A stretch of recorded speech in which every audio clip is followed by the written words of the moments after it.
I know you for a while. I remember when you were here in New York, your career is kind of stalled.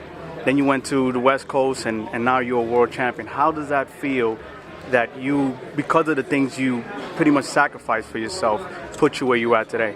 And it's a humbling experience. Let's first and foremost say that I'm very fortunate that through all what I've been through and everything, I haven't lost myself as a person. You know, I don't feel like I'm specially privileged, and you know, me going through all that, then I'm just like, you're a star. Gifted. I'm a star. That don't define me. I think what defines me is that I'm able to stay who I am as a person and let myself create more wisdom for myself through all the stuff that I've been through. I apply all the knowledge that I learned, apply it to my everyday life, and just keep getting better. And I feel like even when I tell my mom, you can't stop changing. You have to keep changing because the leaves on the trees even fall. So you have to make sure that you're ready for every season, and that's what I'm doing. I'm seasoning myself up every time I step out there. Right. The ultimate goal for every fighter is to win a world championship. You got that around your belt right now. You got that ultimate goal. What is the next phase for you? You know, actually right now is to make as much money as I can in the small window that I have. Because, you know, a lot of fighters don't understand that sometimes your window closes. And if you're not being smart with your money, like I live in New York City, so let me just remind y'all that taxes are high here.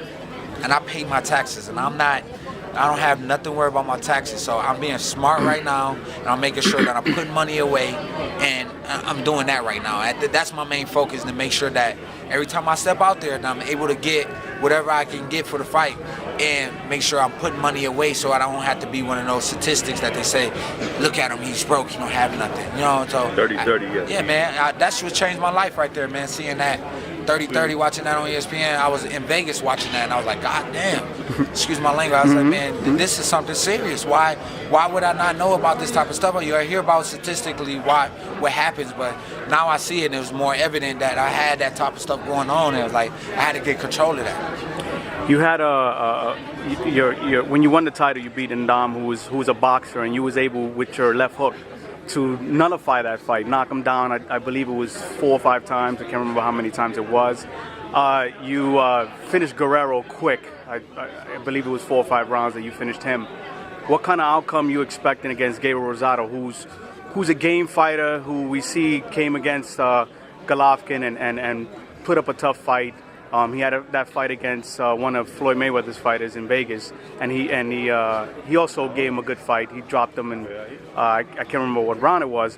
What kind of a fight you expecting or what kind of performance we're expecting from you against Rosado? You could just expect Kid Chocolate to be Kid Chocolate, man. I'm not matching nobody's performance. I'm not gonna go out there and try to do that. I'm just gonna do me. I get paid for 12 rounds of action, and I'm just looking to go ahead and put an inspiring fight on for fans. Fans want to see a good fight. That's what they come and pay to see Kid Chocolate, see what he's able to do. And just as well as this fan, I'm not taking away from him. So, you know, this is why this fight being made. 2 guys that's, you know, working on and having reasons why they box and coming together and putting it all in the ring. And that's what we're gonna do.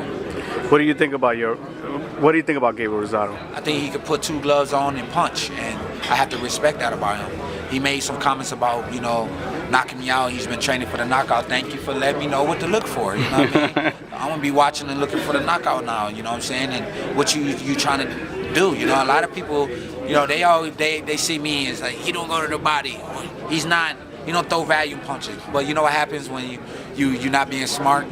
You go out there thinking that you got to fight like everybody tell you, and you get hit with a punch and get knocked out, and then they say, he got hit with a good shot. And then this is what happens in boxing. That's all they can say.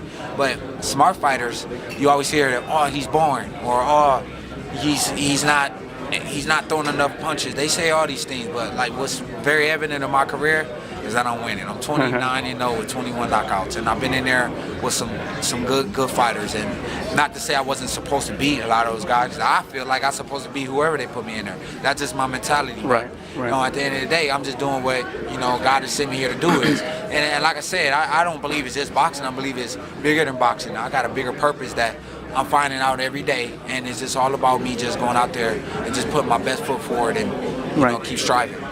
Unlike some fighters, you seem very humble, and another thing that I noticed is I believe that since you won the title, you seem more mature. Am I correct on that? Yeah, I'm 30 years old, man, so it's like I can't make the same mistake. You know, can I say like a drug addict uses drugs all the time, and he's trying to get off of drugs, and he keep being like, you know, using relapsing. drugs. You keep relapsing because that's something a person can't never overcome. Same with making a problem in your life. You keep making the same mistakes over and over again. It's like a drug addict. You know what I mean? You can't beat the habit. So I just learned whatever I did and the mistakes I made, I learned from my mistakes, and I apply that to right now, the moment, you know, where we living at. You know, I don't get too caught up in the future, you know, forget about my now, and I don't look back on my past, where now it's a speed bump, and eventually the speed bump passes, and you don't see it in your rear view no more. So I applied everything that I learned to my everyday life right now, and just people can see the changes in me, and that you telling me that just let me know that, you know, I am making, you know, you could change for the worse, but you can change for the better. Yeah. I changed for the better. Now, anything you want to say to your fans? You're also Cuban. What do you want to say to your Latino fans here at Boxeo Mundial? Mira, ¿cómo estás? Yo quiero aprender español porque yo sabe es muy importante por mi cultura, porque mi padre es de todo cubano. Vamos aquí conmigo. Mira, ese es mi padre. Mucha gente dice yo no eres cubano. Yo era cubano. 110%. He said 110% Cuban. Yo tomo mucho café. Yo como la comida de los cubanos. No sé, eso porque yo tengo los puños grandísimos.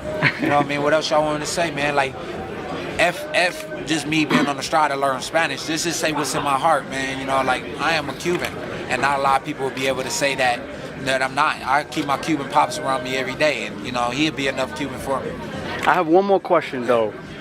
What got you to adopt the name Kid Chocolate? You know he's a Cuban fighter, but what got you to adopt him as your name, actually? Being a responsible fighter, I know I'm responsible carrying on a name like that. Kid Chocolate was a legendary fighter. Would you say he was in the corner in Cuba, like chocolate en la esquina en Cuba? En la esquina le daba con una peseta en la mano, le decía a los muchachos, el que me toque la cara se la doy, el que me toque la cara se la doy. So, you know, yo estaba chiquito, ¿tú me entiendes? So he's seen the original Kid Chocolate in Cuba, you know, and said that, you know, he used to offer kids money to be able to hit him in his face.